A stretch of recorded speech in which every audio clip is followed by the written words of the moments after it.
안녕하십니까. 5월 20일 수요일 잠언 23장 1절부터 35절까지입니다. 오늘 본문에서 이 맨 앞부분과 맨 뒷부분에 조금 긴 이어지는 잠언들이 있는데요. 먼저 1절부터 보면 내가 관리와 함께 식사하게 될 때 내 앞에 앉은 자가 누구인지 주시해라. 잘 보라는 거예요. 그러면서 앞에 아무리 진수성찬이 차려져 있어도 관리와 함께 식사할 때는 이것을 먹는 걸 급하게 생각하지 말고 상대방이 누구인지 잘 보면서 먹으라는 겁니다. 왜냐하면 아무리 입맛이 당겨도 절제하여라. 그가 베푼 것이 진수성찬이라도 탐하지 말아라. 그것은 너를 속이는 미끼가 될 수도 있다. 비슷한 말씀 뒤에도 이어집니다. 6절에도요. 인색한 사람의 음식을 얻어먹지 말며 그가 베푼 것이 진수성찬이라도 탐하지 말라. 그는 언제나 비용부터 먼저 생각하는 자이다. 그가 말로는 너에게 와서 먹으라고 하지만 실제로 그의 마음은 그렇지 않다. 무슨 말인지 다 아시겠죠? 눈앞에 있는 꼭 진수성찬 먹는 것만을 이야기하진 않을 겁니다. 우리 눈앞에 있는 이득 있잖아요. 막 진짜 당장 내가 손으로 잡을 수 있는 이득이 있다고 해서요. 그거 당장 덥석 잡아버리지 말라는 겁니다. 이거 나한테 주는 사람이 누군지 잘 보라는 거예요. 왜냐면요. 이거 나한테 주는 사람이 알고 보면 내가 이거 잡는 순간 나를 올무에 빠지게 할 수도 있는 사람이거든요. 여기 나오는 관리, 또 뒤에 나오는 인색한 사람들은요. 결국은 나보고 이거 가져라, 너한테 이거 줄게, 편하게 먹어 하지만 내가 이걸 먹는 순간 너 내가 준 거 먹었지? 그러면 너 이제부터 너는 내 말 들어야 돼? 이렇게 하는 거죠.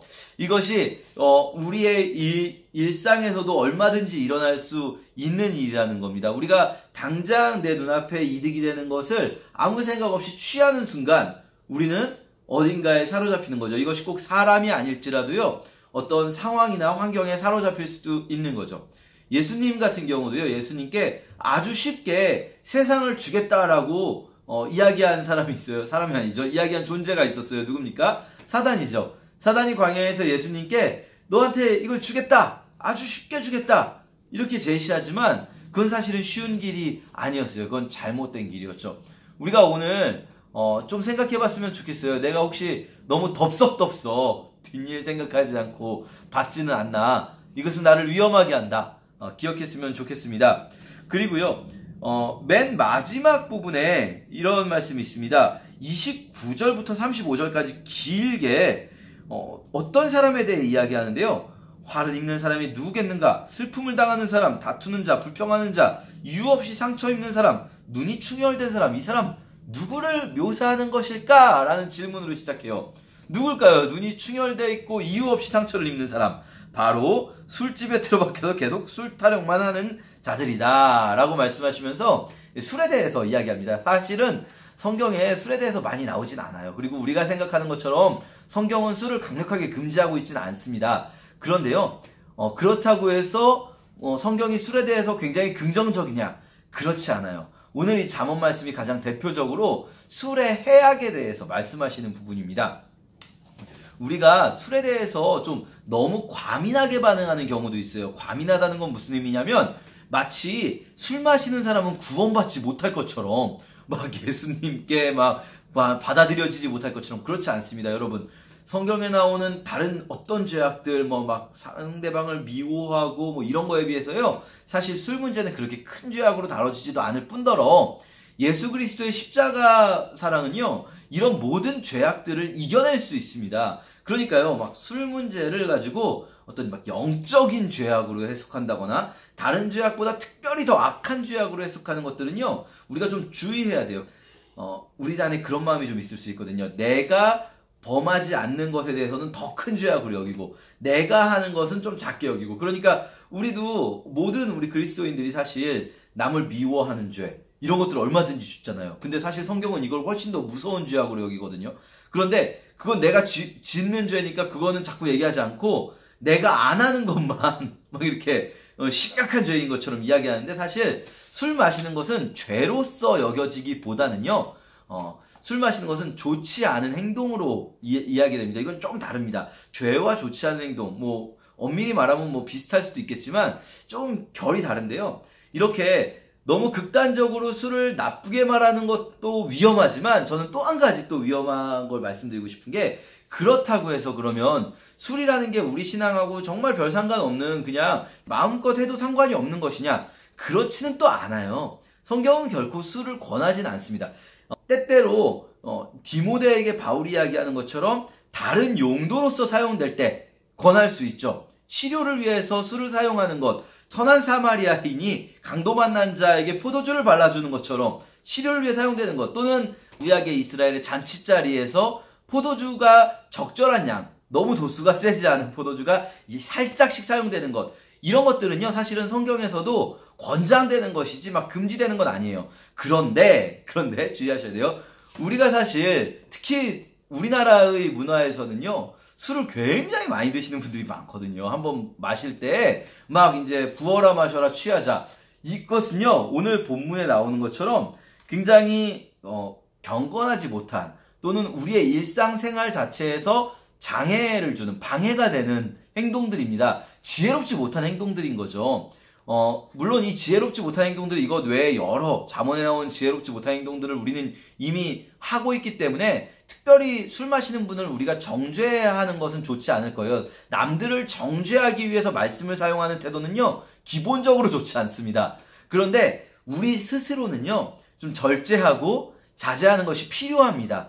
왜냐하면 여기 이렇게 나와 있듯이 이 술이 우리에게 결코 좋은 영향을 주지 않는 것들, 특히 이 술을 취하도록 마시는 것들은 우리에게 좋은 영향을 주지 않는다. 그래서 술에 대해서 우리가 지나치게 죄악시하거나 다른 사람을 정죄하는 것도 피해야 될 태도이지만, 또 반대로 그러면은 막 나도 막 마셔도 되겠네 하면서 술을 즐기는 것 역시 성경은 하지 말라고 권하고 있는 거죠. 물론 우리가 그걸 했다고 해서 여러분 막 지옥 간다 이렇게 표현할 수는 절대 없습니다. 그리스도의 십자가는 그렇게 가볍지 않습니다.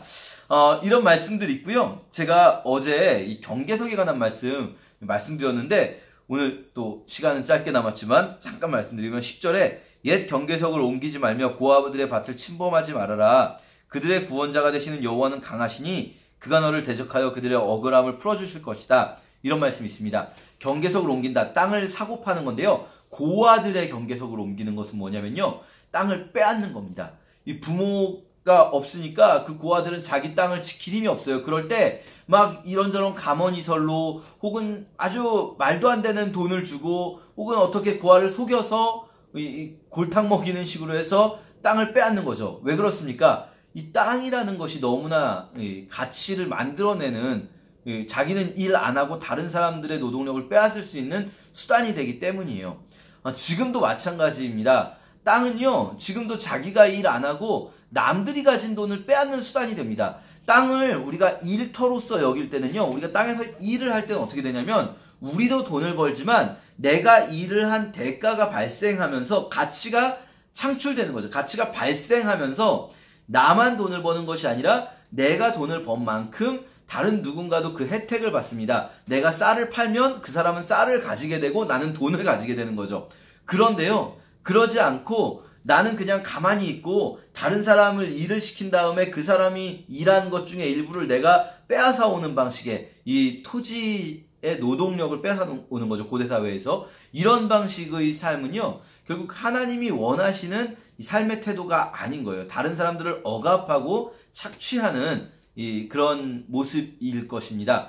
그래서요, 우리가 오늘날 우리의 이 경제 생활에 대해서요, 잘 생각해 봐야 될 것 같아요. 나는 혹시 다른 사람들이 일한 것을 빼앗아 오는 방식으로 토지를 바라보고 있진 않은가, 땅을 바라보고 있진 않은가 좀 생각을 해봐야 하겠고요. 또 우리의 그런 어떤 정의로운 경제생활, 공정한 경제생활, 이런 것들도 하나님이 말씀하시는, 하나님이 원하시는 삶의 태도의 영역에 속해 있다.